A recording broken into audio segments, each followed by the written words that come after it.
Hello बच्चों, कैसे हो? आपका स्वागत है त्रिपाण स्टडी सेंटर में। आज जो आपके समक्ष टॉपिक प्रस्तुत हुआ है कई मानने में काफ़ी महत्वपूर्ण है हर एक एग्जाम व्यू से। ठीक है, इसमें हम हर एक बात पे विस्तारपूर्वक चर्चा करेंगे और वो सारे जो है पहलू पर विचार करेंगे जो अब तक अछूता था। तो चलिए देखते हैं हमारा आज टॉपिक क्या है।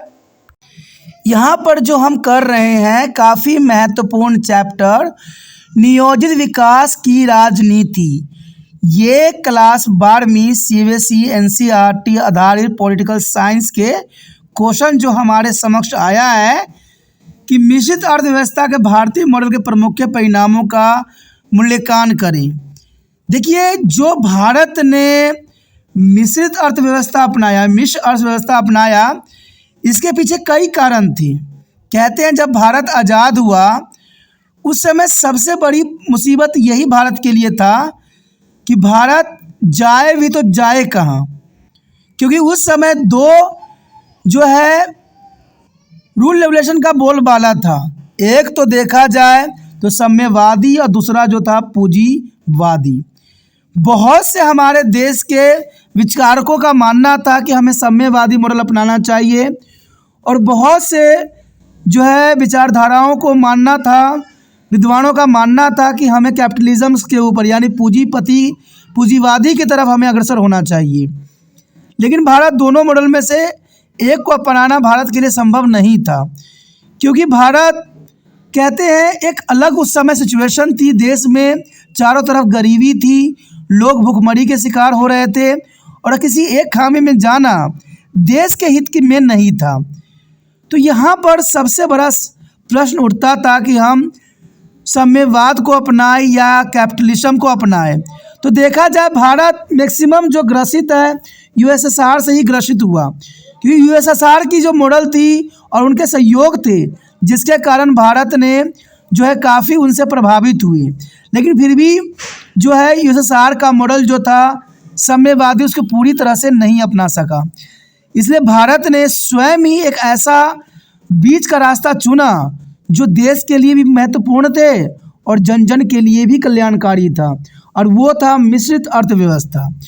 कहते हैं मिश्रित अर्थव्यवस्था अपनाने से भारतीय मॉडल के बहुत से ऐसे सुखद परिणाम हुए जो कि अच्छा देश के लिए हुआ। और इसी बात पे हम यहाँ पर जो है चर्चा करेंगे कि भारतीय मॉडल के प्रमुख परिणाम क्या मिला, कि भारत ने जो मिश्र अर्थव्यवस्था का मॉडल अपनाया इसका क्या परिणाम हुआ।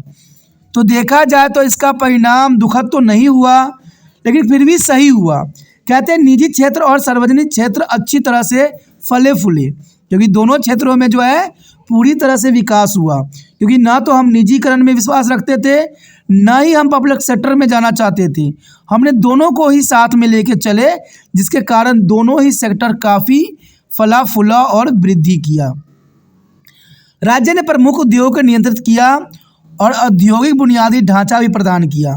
देखा जाए तो राज्य में काफ़ी उद्योग जो थे, कुटीर उद्योग, वो काफ़ी विकास किया और काफ़ी देखिए औद्योगिक बुनियादी ढांचा भी प्रदान किया। यानी बड़े बड़े इंडस्ट्री तो ग्रोथ किए ही किए, प्लस छोटे उद्योग भी विकास में हुआ। क्योंकि उस समय महात्मा गांधी जी का भी विचार ये था कि हमें इंडस्ट्रियलाइजेशन के जगह पर जो है हमें कुटीर उद्योग पे अधिक ध्यान देना चाहिए, क्योंकि कुटीर उद्योग से सभी को जो है रोज़गार प्राप्त हो जाती है। और पता नहीं आजकल के मंत्री जो हैं हम कुटीर उद्योगों को इतना प्रोत्साहित क्यों नहीं कर रहे हैं। कहते हैं आज सिर्फ वो लोग टीवियों में, न्यूज़ों में सिर्फ बात करते हैं, लेकिन वास्तविकता में विदेशी कंपनियों को भारत में आमंत्रित कर रहे हैं। तो कहते हैं वही बात हो गई है कि कहने को कुछ और दिखाने कुछ और कर कुछ और रहे हैं, दिखा कुछ और रहे हैं। तो ये सही नहीं है। इसे देश जो होगा फिर से गुलामी की दास्तां में जकड़ेगा। कहते हैं वास्तविक सार्वजनिक क्षेत्र ने शक्तिशाली विशाल हित प्रदान किए हैं, जिन्होंने लाइसेंस और परमिट प्रणाली स्थापित करने के माध्यम से निजी पूंजी के लिए पर्याप्त बाधाएं पैदा भी की है। तो ये काफ़ी महत्वपूर्ण बात है कि सार्वजनिक क्षेत्र ने शक्तिशाली विशाल हित प्रदान किए हैं। जो सार्वजनिक क्षेत्र थे, जो पब्लिक सेक्टर थे, वो काफ़ी विकास किया। और इसके पीछे सबसे बड़ी जो महत्वपूर्ण बात थी वो थी लाइसेंस और परमिट प्रणाली की, क्योंकि इससे निजी को भी काफ़ी जो बाधाएं पैदा की जा रही थी वो बाधाएं यहाँ से हट गई। अगर हम अगले पॉइंट की तरफ नज़र डालें तो कहते हैं राज्य ने उन क्षेत्रों में हस्तक्षेप किया जहां निजी क्षेत्र से मुनाफा कमाया, यानी राज्यों ने उन क्षेत्रों पर अधिक ध्यान दिया जहां से उनको निजी मुनाफा अधिक हो रहे थे। राज्य की नीति ने घरेलू बाजार में वस्तुओं के आयात उत्पादन की प्रतिबंधित कर दिया। तो ये भी काफ़ी महत्वपूर्ण था कि राज्य की नीतियों ने घरेलू बाजार में वस्तुओं के आयात उत्पादन को प्रतिबंधित किया और इस तरह से जो है हमारे मिश्र अर्थव्यवस्था काफ़ी फला फूला और विकास की उस कसौटी पे खड़ा उतरा जहां पर जो है बड़े बड़े थिंकनर्स, बड़े बड़े विचारक चाहते थे। अगला क्वेश्चन आया है, काफ़ी महत्वपूर्ण है कि हरित क्रांति को बढ़ावा देने के लिए भारत सरकार द्वारा अपनाई गई रणनीति बताना है कि हरित क्रांति को बढ़ावा देने के लिए भारत सरकार ने कौन सी रणनीति को अपनाया। कहते हैं हरित क्रांति को बढ़ावा देने के लिए भारत सरकार द्वारा बहुत सी रणनीतियाँ अपनाई गई। देखा जाए तो भारत में नई रणनीति, कृषि रणनीति जो है तीसरी पंचवर्षीय योजना के दौरान यानी 1960 के दौरान अपनाई गई और ये वो समय काल था जहां पर भारतीय सरकार ने अपनी पंचवर्षीय योजना में काफ़ी बदलाव किया।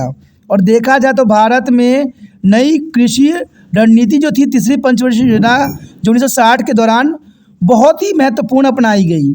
सरकार ने देश के कृषि क्षेत्र में अपनाई गई रणनीति बदलाव करने का फैसला भी किया और ये फैसला जो है जग कल्याण की थी और देश की कल्याण की बात करती थी। सरकार ने चयनित क्षेत्रों में गहन क्षेत्र विकास कार्यक्रम यानी IAPDP नामक एक पायलट परियोजना शुरू की। ये परियोजना में था कृषि के विकास में बढ़ावा देना जिससे हरित क्रांति को हम प्राप्त कर सकें। देखा जाए तो 1966 में खरीफ सीजन में भारत ने पहली बार जो है उच्च उपज वाली किस्म कार्यक्रम यानी HYVP अपनाया और देखा जाए तो काफ़ी महत्वपूर्ण है। और मैं बता दूं कि हरित क्रांति का मतलब था कि नए टेक्नोलॉजी का उपयोग करके नई पेस्टिसाइड, इंसेक्टिसाइड और खादों और बीजों का उपयोग करके जो है फसलों के उत्पादन में वृद्धि करना। और ये देखा जाए तो 1960 में हमें देखने को मिला जब तीसरी पंचवर्षीय योजना बनाई गई और भारत सरकार ने ऐसे बहुत से रणनीतियाँ बदली जो हरित क्रांति के लिए काफ़ी महत्वपूर्ण थे। देखा जाए तो भारत सरकार ने सबसे बड़ी फैसला ये लिया कि पायलट परियोजना शुरू की। पायलट परियोजना काफ़ी महत्वपूर्ण थी। इसके अंतर्गत फसलों के उत्पादन के लिए हर क्षेत्र में जो है निवेश और जो है उपकरणों का उपयोग करना था जिसके कारण जो है कृषि के उत्पादन में हम वृद्धि कर सकी और हरित क्रांति को प्राप्त कर सकी। और सबसे बड़ी बदलाव यहाँ पर यही देखने को मिला कि 1966 में खरीफ सीजन में के दौरान भारत सरकार ने पहली बार HYVP जो है बीजों का उपयोग किया और ये बीज उस प्रकार के होते हैं जिसमें पहले से ही कीटनाशक का उपयोग रहता है, पहले से ही हम सारे केमिकल डाल के जो है उसको खेतों में बोने के लिए उपयोग करते हैं। और इससे ये होता है कि इसको जो है कीड़े मकोड़े भी नष्ट नहीं करते और पक्षी भी जो है इसको खा नहीं पाते। तो ये दोनों तरफ से जो है पैदावार के लिए महत्वपूर्ण था क्योंकि ये किस्म के पौधे जो थे उनमें ये गुण थी कि ये बहुत जल्दी और काफ़ी घने जो है उगते थे क्योंकि इसका जो है बीज नष्ट नहीं होती थी, इसलिए काफ़ी ये जो है सघन उगते थे जिसके कारण इसका जो है उत्पादन हमारे काफ़ी बढ़ गए। और भारत ने हरित क्रांति को अपनाने में काफ़ी महत्वपूर्ण योगदान दिया। तो देखा जाए तो भारत सरकार की ये रणनीति हरित क्रांति के लिए काफ़ी महत्वपूर्ण सिद्ध हुआ। हमारा अगला क्वेश्चन जो आया है काफ़ी महत्वपूर्ण है कि प्रथम पंचवर्षीय योजना और द्वितीय पंचवर्षीय योजना के बीच हमने अंतर बताना है कि प्रथम पंचवर्षीय योजना और द्वितीय पंचवर्षीय योजनाओं में क्या अंतर थे। तो ये काफ़ी महत्वपूर्ण रहेगा। देखा जाए तो प्रथम पंचवर्षीय योजना के बीच अंतर का अगर हम विवरण करें तो ये साफ होता है कि पहली पंचवर्षीय योजना पूरी तरह से जो है कृषि पर केंद्रित थी क्योंकि सभी लोगों का विचार था कि कृषि हमारा प्राथमिक जो है कहते हैं व्यापार है और हम भारत जो है कृषि प्रधान देश के नाम से भी जाना जाता है। इसलिए पहली पंचवर्षीय योजना पूरी तरह से कृषि पर केंद्रित थी जबकि दूसरी पंचवर्षीय योजना औद्योगिक क्षेत्र का विकास करना था। तो पहली पंचवर्षीय योजना में जो है कृषि के विकास के लिए हर संभव कोशिश की गई और दूसरी पंचवर्षीय योजना जो थी औद्योगिकरण पर ध्यान देना था, इंडस्ट्रियलाइजेशन करना था। प्रथम पंचवर्षीय योजना में गणीय संतुलन विकास शुरू हुआ, जिससे राष्ट्रीय आय के स्तर में वृद्धि काफ़ी सुनिश्चित हुई। और इसके अंतर्गत पहली पंचवर्षीय योजना के अंतर्गत शिक्षा, स्वास्थ्य और आवास आदि पर 22.6% आवंटन किया गया। यानी पैसों का जो है शिक्षा, स्वास्थ्य, आवास पर 22.6% आवंटन किया गया, जबकि दूसरी पंचवर्षीय योजना में समाजवाद पैटर्न के लक्ष्य को प्रतिबंधित किया गया। यानी दूसरी बात जो थी समाजवाद पैटर्न की तरफ नजर गई और इसमें केवल 19.7% आवंटन किया गया, जबकि कहते हैं समाज सेवाओं का प्रतिशत है। तो ये काफ़ी महत्वपूर्ण यहाँ पर आवंटन किया गया। प्रथम पंचवर्षीय योजना में कृषि पर सिर्फ 15% और सिंचाई एवं खाद्य नियंत्रण पर 17% आवंटन किया गया। तो ये काफ़ी महत्वपूर्ण है कि प्रथम पंचवर्षीय योजनाओं में कृषि पर 15% और सिंचाई एवं खाद्य पर 17% का आवंटन सुनिश्चित किया गया। और दूसरी पंचवर्षीय योजना की बात करें तो दूसरी पंचवर्षीय योजना में कृषि पर केवल 11.8% और सिंचाई और खाद्य नियंत्रण पर 10% आवंटन किया गया, क्योंकि दूसरी पंचवर्षीय योजना जो देखा जाए तो औद्योगिक क्षेत्र के लिए बनाई गई थी, इसलिए इसमें जो है कृषि पर कम ही लगाई गई। हमारे समक्ष जो अगला क्वेश्चन आया है काफ़ी महत्वपूर्ण है कि हरित क्रांति के किन्हीं 4 परिणामों का हमने वर्णन करना है कि हरित क्रांति के कौन से 4 परिणाम हुए। तो ये काफ़ी महत्वपूर्ण है। अगर परिणाम की बात करें तो देखा जाए तो हरित क्रांति की सबसे पहले खूबियाँ यानी गुणों के बारे में हम यहाँ पर एनालाइज करेंगे कि हरित क्रांति के क्या गुण हुए और क्या इसका देश पे प्रभाव पड़ा। इस क्रांति की शुरुआत के बाद भारत ने खाद्य उत्पादन में आत्मनिर्भरता हासिल कर ली, यानी अब दूसरे देशों से हमें निर्भर नहीं रहना पड़ा और भारत ने हरित क्रांति से भारत में आत्मनिर्भरता हासिल हुई और इस क्रांति से गरीब किसानों को भी लाभ मिलता है। ये काफ़ी महत्वपूर्ण था कि इस क्रांति से गरीब किसानों को काफ़ी लाभ मिला। इससे पंजाब, हरियाणा और पश्चिमी उत्तर प्रदेश राज्य अधिक समृद्ध हुए और यहाँ जीवन स्तर में भी काफ़ी सुधार हमें देखने को मिला। कहते हैं काफ़ी महत्वपूर्ण थी। इस प्रकार पहले सामाजिक फिर राजनीतिक और आर्थिक रूप से इन राज्यों में किसानों के स्थिति में काफ़ी वृद्धि हुआ। तो देखा जाए हरित क्रांति के काफ़ी महत्वपूर्ण गुण थे, लेकिन देखा जाए जहाँ हरित क्रांति के गुण हमें नज़र आ रहे हैं वहीं पे अब गुणों की संख्या कम नहीं है। कहते हैं अगर किसी चीज़ की अच्छाई होती है तो बुराई भी होता है, क्योंकि एक ही सिक्के के 2 पहलू हैं। देखा जाए तो गुण तो हमें अच्छे और आत्मनिर्भरता की बात बताई, लेकिन अब गुण क्या बताते हैं चलिए देखते हैं। यदि बात करें हम अब गुण या नकारात्मक परिणाम की तो ये काफ़ी महत्वपूर्ण होगा। कहते हैं इस क्रांति ने गरीब किसान और अमीर किसान के बीच एक खाई पैदा कर दी। कहते हैं गरीब किसान गरीब होते चले गए और अमीर किसान अमीर होते चले गए और इनके बीच एक बहुत बड़ी खाई पैदा हो गई। जमींदारों द्वारा गरीब किसानों के साथ भेदभाव और शोषण एक व्यापक प्रथा बन गई। इस समय देखा जाए तो बहुत से जमींदारों ने गरीब किसानों के साथ भेदभाव और शोषण की एक व्यापक प्रथा चला दी, जो गरीब किसानों के लिए बहुत ही दुर्दायक परिस्थिति को पैदा किया। कुछ राजनीतिक दलों ने इस पर राजनीति शुरू भी कर दी और विधानसभा और लोकसभा चुनाव में सीट हासिल कर ली। देखा जाए तो हमारे भारतीय राजनीति का ये सबसे महत्वपूर्ण पैतरा होता है कि कोई चीज़ हमारे समाज में बुरा होता है तो उस पर वो राजनीति करते हैं, उसको सीधा या सही करने की कोशिश नहीं करते हैं। और ये सबसे बड़ी विडंबना है हमारे भारत देश की कि हमें मिल के जो है समस्याओं का समाधान नहीं करते हैं। हम सिर्फ एक दूसरे पे चुटकी लेते हैं, एक दूसरे की खामियां सिर्फ बताते हैं, लेकिन हमें देश को एक साथ ले चलने की भावना हमारे अंदर नहीं है। देखा जाए जब से भारत आज़ाद हुआ है तब से न जाने कितने पार्टी बन गई और कितने पार्टियों ने जो है अपना मकसद पूरा कर लिया। और ये हमेशा रहा है, जब भारत में जमींदार किसान जो है गरीब किसानों का शोषण करते थे और एक प्रथा चली तो राजनीतिक नेता ने इन पर चुटकी लेना शुरू कर ली और चुटकी लेते लेते उसने क्या किया, विधानसभा लोकसभा में अपनी सीट जो है बना लिया। और ये हमेशा रहा है। हमारे देश में ऐसे बहुत से क्रांति हुए हैं और क्रांति से ही बहुत से राजनीतिक नेता का जन्म भी हुआ है और इस क्रांति का वो बहुत ही अच्छा फ़ायदा भी उठाए हैं। दोस्तों, यहाँ फ़ायदा उठाने की बात नहीं है, बात है अपने देश को आगे बढ़ाने की। कहते हैं हरित क्रांति के जितने गुण नहीं उतने अब गुण हमें नज़र आ रहे हैं। इस क्रांति ने बिचौलियों की शक्ति को और बढ़ा दिया, जो गरीब किसान और समृद्ध जमींदारों के बीच मध्यस्थता के रूप में काम करते थे। यानी बिचौलियों की शक्ति और बढ़ गई, जिसके कारण जो है गरीब किसानों को और भी जो है दुर्दशा खराब होती चली गई। इसलिए बिचौलियों ने किसी ऐसी स्थिति पैदा कर दी जिससे किसान कंगाल हो गए और बिचौलियों की राजनीतिक ताकत भी बढ़ी। दोस्तों, यहाँ बिचौली का मतलब होता है कि बीच का बंदा, जो कहते हैं साहूकार और किसान के बीच कड़ी का काम करते हैं और ये काफ़ी महत्वपूर्ण होते हैं। इन बिचौलियों ने देखा जाए तो आम गरीब किसानों को कंगाल कर दिया और इसने अपने राजनीतिक में शक्ति बढ़ा दी।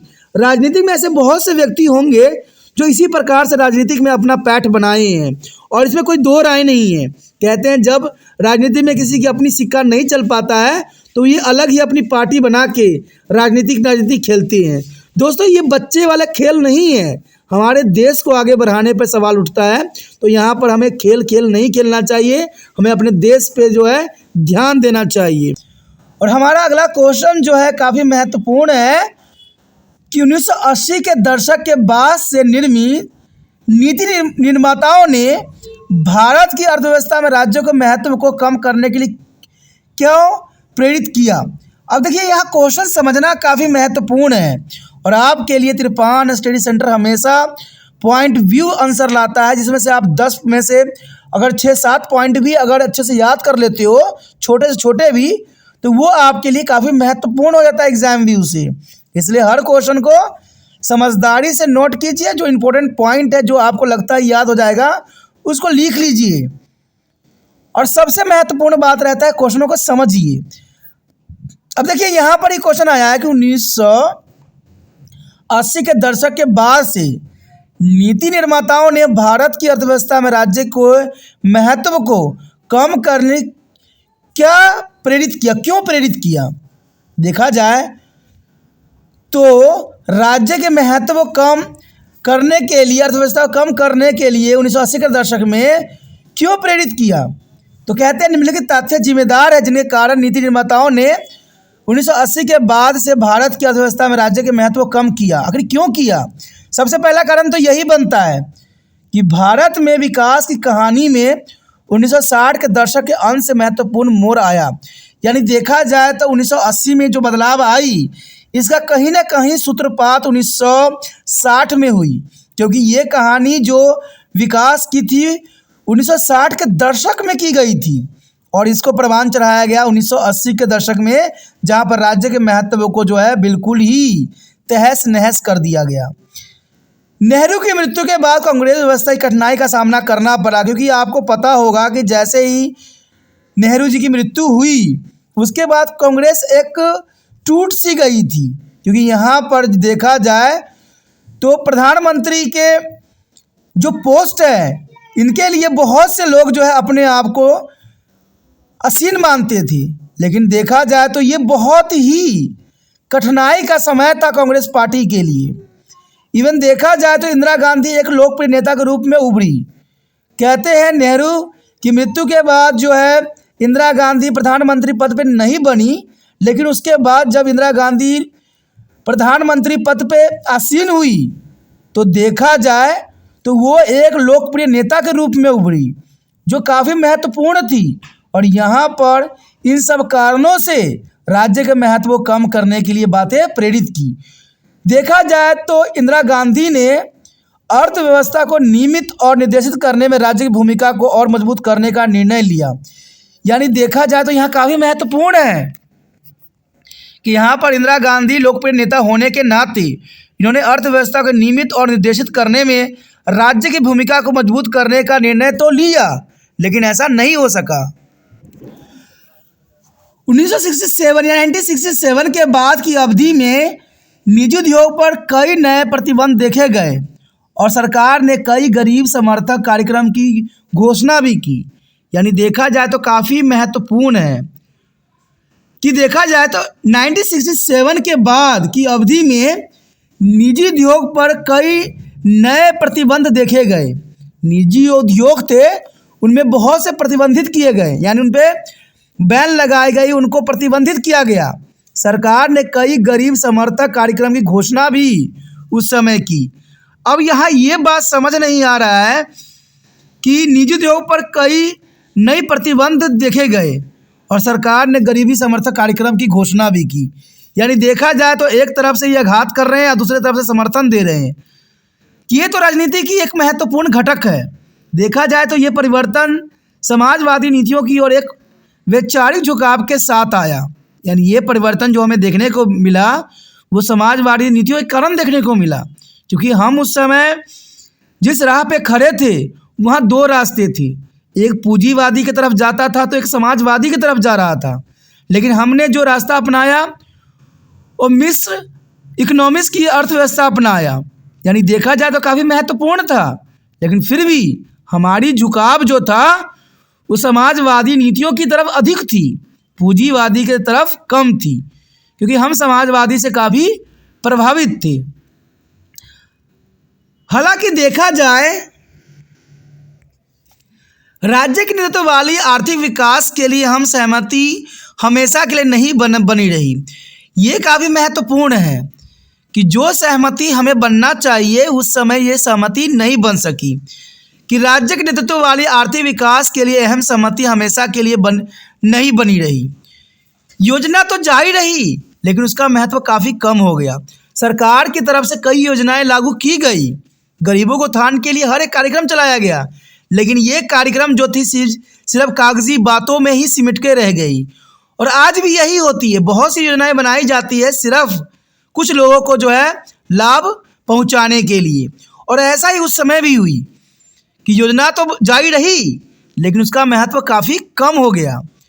1950 और 1980 के बीच भारतीय अर्थव्यवस्था के 3.5% की धीमी दर से बढ़ी, और ये भी बहुत बड़ा कारण बना। 1950 से 1980 के बीच भारतीय अर्थव्यवस्था 3 से 3.5% की धीमी दर से वृद्धि हुई। कहते हैं कुछ सार्वजनिक क्षेत्रों के उद्यमों में व्याप्त अंकुशलता और भ्रष्टाचार तथा आर्थिक विकास में नौकरशाही की सकारात्मक भूमिका को देखते हुए देश में जनता की राय और इनमें से कई संस्थाओं पर विश्वास रखती थी। यानी देखा जाए तो सार्वजनिक क्षेत्रों के उद्यमों में व्याप्त अकुशलता और भ्रष्टाचार तथा आर्थिक विकास में नौकरशाही की सकारात्मक भूमिका को देखते हुए देश में जनता की राय इनमें से कई संस्थाओं पर विश्वास रखी। जनता के विश्वास की ऐसी कमी ने नीति निर्माताओं को 1980 के बाद से भारत की अर्थव्यवस्था में राज्य के महत्व को कम करने के लिए प्रेरित भी की। और हमारा अगला क्वेश्चन जो है काफ़ी महत्वपूर्ण है कि द्वितीय पंचवर्षीय योजना के बाद भारत में कृषि बना उद्योग से संबंधित विवाद का परीक्षण करें। यानी जब हमने द्वितीय पंचवर्षीय योजना में प्रवेश किए तो हमने कृषि को प्राथमिकता न देके उद्योग के ऊपर अधिक प्राथमिकता दी। मैं आपको बता दूं कि पहली पंचवर्षीय योजना जो थी वो कृषि से रिलेटेड थी, यानी सारे जो थे कृषि पर ही आश्रित थे। लेकिन जब द्वितीय पंचवर्षीय योजना बनाई गई तो उसमें जो है उद्योगों के ऊपर काफ़ी ध्यान रखा गया। अब यहाँ प्रश्न ये उठता है कि दूसरी पंचवर्षीय योजना में अगर हमारा मेन फोकस उद्योग था तो कृषि पे हमने कितना किया फोकस। यानी द्वितीय पंचवर्षीय योजना के बाद भारत में कृषि व उद्योग से संबंधित विवाद का हमें यहाँ परीक्षण करना है कि कृषि या उद्योग कौन जो है भारत को चरम सीमा पे पहुँचाने के लिए सक्षम है। तो इसी पे हमने परीक्षण करना है, समझना है और एनालाइज करने की कोशिश करना है। कृषि और उद्योग के बीच विवाद इस प्रकार के थे कि दूसरी योजना जो कि नेहरू MAL नोविस योजना के रूप में जाना जाता है ने भारी उद्योग पर जोर दिया और कृषि क्षेत्र पर कम ध्यान केंद्रित किया। क्योंकि आपको पता ही होगा कि उद्योग से जो होता है हमें बाहरी करेंसी आती है और कृषि उस जगह सक्षम नहीं था। इसलिए दूसरी योजना जो कि नेहरू ने MAL नोविस योजना के अंतर्गत चलाई थी, जिसमें भारी उद्योग पर जोर दिया गया, लेकिन कृषि पर ध्यान केंद्रित नहीं किया गया। लेकिन शायद उस समय ये बात सोचना चाहिए कि उद्योग भी तभी चलता है जब कृषि अग्रसर होती, कृषि में अच्छा पैदावार हो, क्योंकि उद्योग जो है कहीं ना कहीं कृषि से संबंधित होती है। इस बात को यहाँ पर ध्यान केंद्रित नहीं किया गया और कृषि को जैसा था वैसा ही छोड़ दिया गया, तो ये बहुत बड़ा नुकसान का सबब भी बना। इसने समाज को समाजवादी स्वरूपों को अपना ध्यान जो है घोषित किया और दूसरी योजना में बचत और निवेश पर जोर दिया गया। तो ये भी काफ़ी महत्वपूर्ण बात थी कि इसने समाज के समाजीवाद और स्वरूपों को अपना लक्ष्य घोषित किया, क्योंकि आपको पता है कि भारत जो कि कृषि प्रधान देश के रूप में जाना जाता है, दूसरी पंचवर्षीय योजना में अपने आप को जो है समाजवादी स्वरूपों में जो है अपनी लक्ष्य को घोषणा की, क्योंकि देखा जाए तो भारत पूंजीपति की तरफ नहीं बढ़ना चाहता था। ऐसे हमारा जो अर्थव्यवस्था थी वो मिश्र अर्थव्यवस्था थी, लेकिन फिर भी भारत जो है पूंजीवादी अर्थव्यवस्था का बिल्कुल ही खिलाफ था। इसलिए ज़्यादा से ज़्यादा झुकाव जो था भारत का समाजवादी स्वरूपों की तरफ थी, और समाजवादी स्वरूपों के कारण देखा जाए तो दूसरी योजना में बचत और निवेश पर जोर देने की फैसला किया गया। और देखा जाए तो ये निवेश बिजली, रेलवे, इस्पात आदि जैसे बड़े पैमाने पर उद्योग विकसित हुए, और इसका बहुत अच्छा परिणाम निकला कि बिजली, रेलवे, इस्पात आदि जैसे बड़े उद्योग पैमाने पर उद्योग का जो है भारत में विकास हो सका। दूसरी पंचवर्षीय योजना मुख्य रूप से अनुसंधान के वैज्ञानिक तरीकों और आधुनिकता में विश्वास करती थी। इसे कृषि में गिरावट जो है बखूबी देखने को हमें मिला कि दूसरी पंचवर्षीय योजना जो थी मुख्य रूप से वैज्ञानिक अनुसंधान और वैज्ञानिक आधुनिकता में विश्वास कराती थी, जिसके कारण कृषि का गिरावट आना स्वाभाविक थी। दूसरी योजना रोजगार सृजन और उद्योग की स्थापना की ओर अग्रसर हुई, यानी दूसरी पंचवर्षीय योजना जो यहाँ पर लाई गई उसका मेन मकसद जो था रोजगार में सृजन करना और उद्योग की स्थापना की और खुद को अग्रसर करना। यानी देखा जाए तो ये काफ़ी महत्वपूर्ण बात है।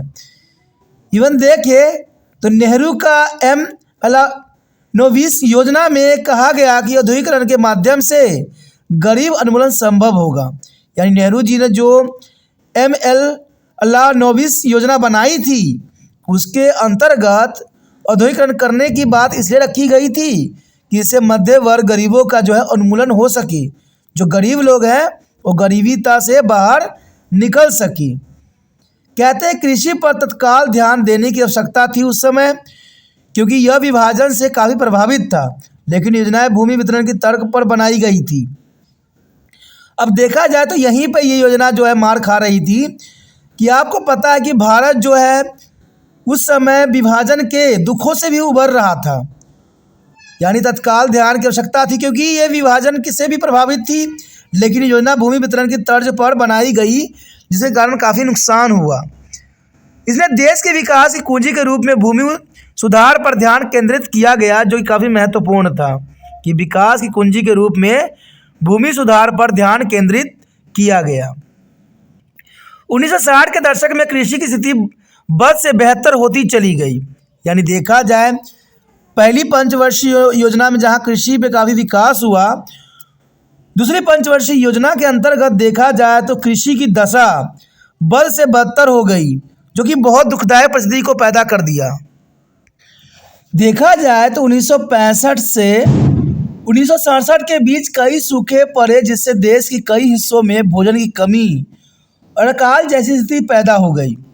तो देखा जाए तो कुदरत में भी यहाँ पर जो है बहुत बड़ा जो है खेल खेला कि 1965 से 1967 के बीच कई क्षेत्रों में जो है देश में सूखा पड़ा, जिनके कारण भोजन की कमी हुई और अकाल जैसी स्थिति पैदा हो गई, जो ये काफ़ी यहाँ पर दयनीय स्थिति की तरफ इशारा करता है। दूसरी योजना में Tata institute of fundamental research की स्थापना की गई, और जहां प्रभावशाली युवा छात्रों को परमाणु ऊर्जा परियोजनाओं में काम करने के लिए प्रशिक्षित भी किया गया। ये काफ़ी महत्वपूर्ण थी कि दूसरा योजना जो मुख्य रूप से फोकस थी Tata institute of fundamental research की तरफ थी, जहां पर प्रभावशाली युवा छात्रों को परमाणु ऊर्जा परिक्षण में काम करने के लिए प्रशिक्षित दिया गया। तो ये काफ़ी महत्वपूर्ण बात आती है। इवन देखें तो सरकार ने कृषि के लिए ऐसा कोई भी शोध संस्थाएं स्थापित नहीं किया, और ये बहुत दयनीय स्थिति थी कि सरकार ने ऐसा कोई भी कृषि के अंतर्गत शोध संस्था स्थापित नहीं की जैसे उद्योग के लिए किया, और इस प्रकार इन उपरोक्त विवादों से सरकार के पिंजरे में डाल दिया और सामान्य व्यवहार की मांग की गई। कहते इस समय सरकार जो थी बुरी तरह से फेल नज़र आ रही थी, और देखा जाए तो सरकार के पिंजरे में बंद ही नज़र आ रही थी, क्योंकि यहाँ पर जो स्थिति थी विकट थी, विपरीत थी। इसलिए भारतीय योजनाकारों को उद्योग और कृषि के बीच संतुलन बनाना वास्तव में कठिन लगा, क्योंकि दोनों में संतुलन होना एक बहुत दुष्कर्म कार्य था। जहाँ उद्योग को लेकर चलना था वहीं कृषि महत्वपूर्ण थी, क्योंकि कृषि होगी तभी उद्योग जो है आश्रित होगा, और कृषि नहीं होगी तो उद्योग का यहाँ कोई महत्व नहीं रह जाएगा। तो ये काफ़ी महत्वपूर्ण क्वेश्चन रखता है एग्जाम व्यू से। आपके समक्ष त्रिपान सेंटर जो भी क्वेश्चन लाता है वो कहते हैं 10 से 12 तक ही होता है, और वो क्वेश्चन एग्जाम व्यू से महत्वपूर्ण होते हैं, और इसको नोट करना समझना आपका दायित्व बन जाता है। देखिए ये नोट कीजिएगा, समझिएगा, तो ये दूसरे को कोई फ़र्क नहीं पड़ेगा आप पे, क्योंकि आप उस क्वेश्चन को समझ जाइएगा और एग्ज़ाम में अच्छा से अच्छा कीजिएगा। तो कम से कम अपने लिए तो अच्छे से पढ़िए, अच्छे से देखिए, समझिए, और वीडियो कभी भी स्किप करके ना देखिए। देखा जाए तो एक और भावना आपके मन से नहीं जाना चाहिए, वो है शेयर का, क्योंकि शेयर ही दूसरे बच्चे का केयर हो सकता है। इसे सोचिए नहीं, विचार ना कीजिए, जितना हो सके शेयर कीजिए।